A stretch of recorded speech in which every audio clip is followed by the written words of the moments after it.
James Harrow had never intended to return to Norfolk. The coastal marshes, with their endless mists and treacherous waters, belonged to another lifetime, a childhood he had long buried beneath London's crowded streets and academic halls.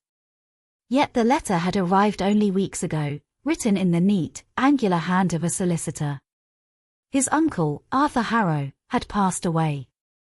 The man had lived a reclusive life on the edge of Hollowmere, an expanse of shifting wetlands feared and avoided by the villagers. To James's astonishment, the war had left him the old stone cottage and the surrounding land. When James arrived, the air smelled of salt and damp earth. The cottage stood alone, crouched against the marsh, its roof sagging slightly, its windows shuttered like watchful eyes. Villagers in the nearby inn had offered him polite but uneasy glances, warning him in hushed tones that Hollowmere kept its secrets. On his first night, the wind rattled the shutters, carrying with it a hollow, mournful sound. He had thought it an owl at first, until he heard it again, clearer this time, the delicate ring of a bell somewhere out in the fog. James froze at the window. There was no church within miles of Hollowmere. And yet, the bell rang again, soft and deliberate, as if calling his name. He stepped back, heart quickening, realizing that the marsh was not as silent as it seemed. Something, or someone, was waiting in the mist. The following morning, the mist had thinned but had not lifted. It clung to the ground like a pale veil, softening every outline of reed and stone. James stepped outside the cottage, his boots sinking slightly into the damp earth. The air was unnervingly still, broken only by the distant caw of a crow.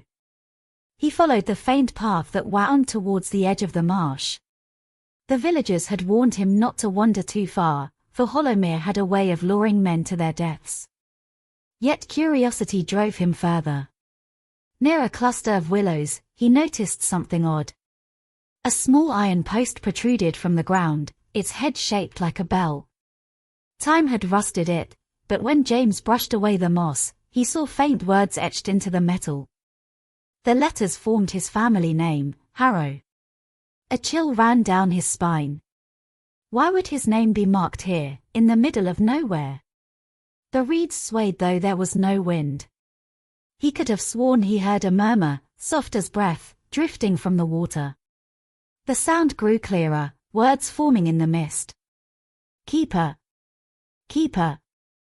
James stumbled back, his pulse hammering in his throat. He turned quickly and hurried towards the cottage, refusing to look over his shoulder. But as he reached the threshold, he froze. The shutters of the cottage, which he had left closed, now stood wide open. And inside, on the wooden table, lay a silver bell that had not been there before.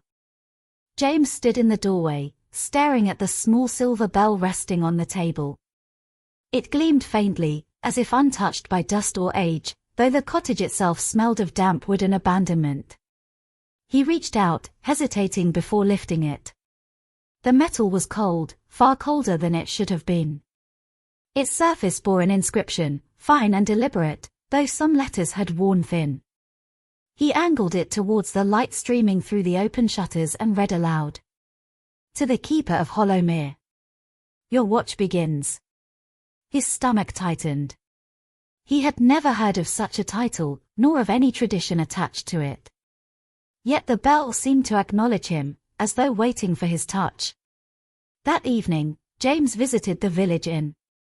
He questioned the landlord, a stout man with a lined face, about Hollowmere. At the mention of the marsh, the man's jovial manner faltered. You'd best leave it alone, sir, he muttered, glancing about as if others might overhear. The marsh has claimed enough men already. Those who hear the bell, they do not come back the same. James pressed him for more, but the landlord shook his head and retreated to the bar. None of the villagers dared speak further. Their silence was heavier than words. When James returned to the cottage that night, the silver bell had moved. It now rested on the windowsill, facing the marsh. The shutters had once again been left wide open, as though inviting the mist inside. And from deep within the fog, the bell's twin began to ring. The sound of the bell carried through the night, soft yet insistent, until James could no longer bear it. He shut the shutters firmly and placed the silver bell in a drawer, locking it with the only key he had. Yet the ringing continued, distant but clear, as though mocking his attempt. Sleep came fitfully. When dawn finally broke, he rose with a heavy head and noticed something strange on the table. A leather-bound book, brittle with age, lay there as if it had always belonged. Its cover bore the Harrow crest, the same crest his Uncle Arthur had used on family letters. James opened it with trembling hands. The first page was filled with neat handwriting, dated almost 2 centuries ago. It spoke of Hollowmere, of the role of the keeper, and of the duty to guard the path through the marsh so that the restless dead may not cross. Page after page, different hands had continued the entries, each marked by the name Harrow. Every generation, it seemed, one of his bloodline had been chosen, or perhaps cursed, to take up the bell. The last entry was in Arthur Harrow's hand. The ink was shaky, the words hurried. The marsh grows louder. I can no longer stand watch. The next has been chosen. Forgive me, James. James closed the book with a snap, heart hammering. His uncle had known. He had known that James would return, that he would inherit not just a cottage but a burden stretching back through centuries. A sudden knock rattled the door, sharp and unexpected. James froze, his eyes darting to the window. The mist had thickened once more, pressing against the glass like pale hands. And from the other side of the door, a voice whispered his name. James held his breath, listening. The whisper came again, closer this time, as though the speaker's mouth was pressed against the wood of the door. James, open. He gripped the journal tightly, forcing himself to move towards the door. With a sudden burst of courage, he yanked it open. The mist spilled inside like smoke. At first, he thought no one stood there, only shifting whiteness. Then a figure began to form. It was his Uncle Arthur. But Arthur's skin was grey, his eyes dull and hollow. He stood motionless, as if held together by the fog itself.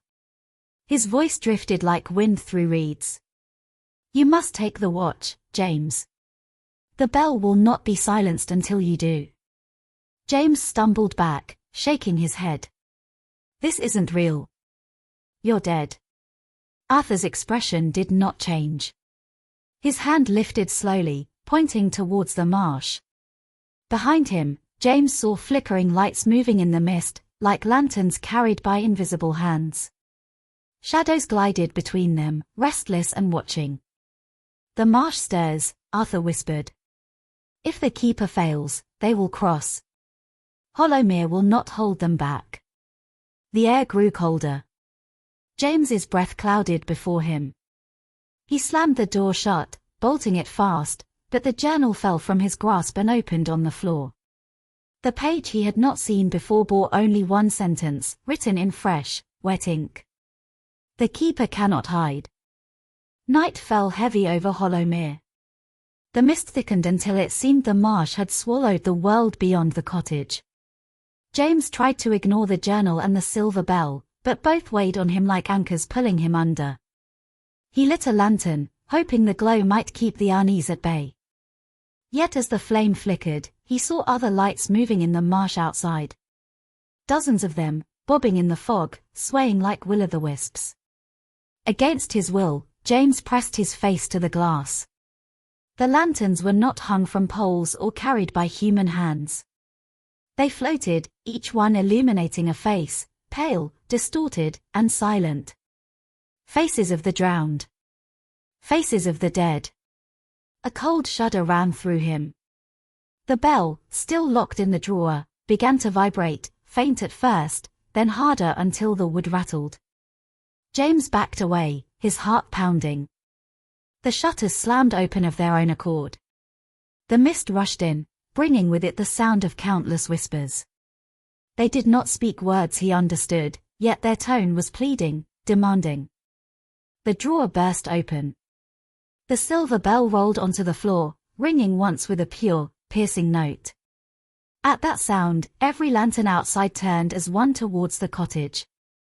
And the dead began to move. The cottage shook as if pressed upon by the weight of the marsh itself. James stumbled backwards, clutching the lantern to his chest. Through the open shutters he saw them, shapes breaking free of the fog, pale figures shuffling forward, each with a lantern glowing above their heads like a cruel halo. Their eyes were hollow, their mouths frozen in silent screams. They dragged water with them, leaving the floor soaked wherever they stepped. And though their bodies moved slowly, the air around them surged with dreadful urgency. The bell rolled across the floor towards James's feet.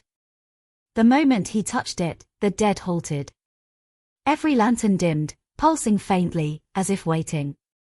James raised the bell in trembling hands. A thought, no, a command, pressed itself into his mind. Ring, or they will claim you. He hesitated. If he rang, would he bind himself to the role his uncle had warned of? If he refused, the dead would surely break through the walls of the cottage. The figures pressed closer, their lantern light spilling into the room. Water streamed under the door, chilling James's ankles. The whispers swelled into one voice, deep and resonant, echoing through the beams of the house. Keeper, keep. James shut his eyes, lifted the bell high, and rang it. The sound split the mist like a blade. The dead staggered, their lanterns blazing bright, and with a howl that was neither wind nor human, they were pulled back into the marsh. The fog receded, dragging them with it, until only silence remained. James dropped the bell, gasping for breath. The journal lay open once more, a new line etched upon its page even as he watched. The keeper has taken his watch. The night was quiet once more, but James knew silence in Hollowmere was never a comfort.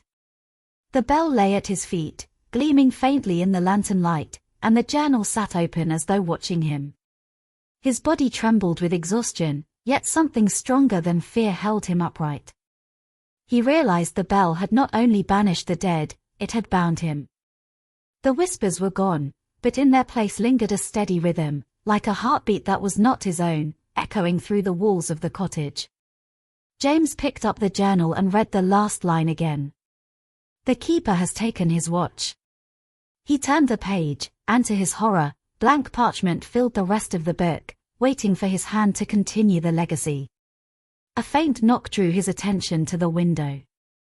Arthur's figure stood in the mist, no longer decayed, but solemn, proud. His lips moved though James could not hear the words. Then Arthur faded, leaving only the marsh and its rolling fog. James looked at the bell, then at the darkened horizon beyond the glass. He understood now, the dead would rise again, perhaps not tonight, perhaps not for years. But when they did, it would be his duty to stand against them, as it had been for every Harrow before him. With heavy resolve, he dipped his pen in ink and began to write. The words poured onto the blank page, not entirely his own, yet guided by the unseen hand of the keeper's line. This is my watch. I, James Harrow, keeper of Hollowmere, take the burden as it was taken before me. May the dead never pass. Outside, the marsh was still. The lanterns had vanished. The night lay deep and quiet. James closed the journal, placed the silver bell upon it, and sat in the silence, listening to the endless heartbeat of Hollowmere. He knew now, there would be no escape. For the keeper does not choose. The keeper is chosen.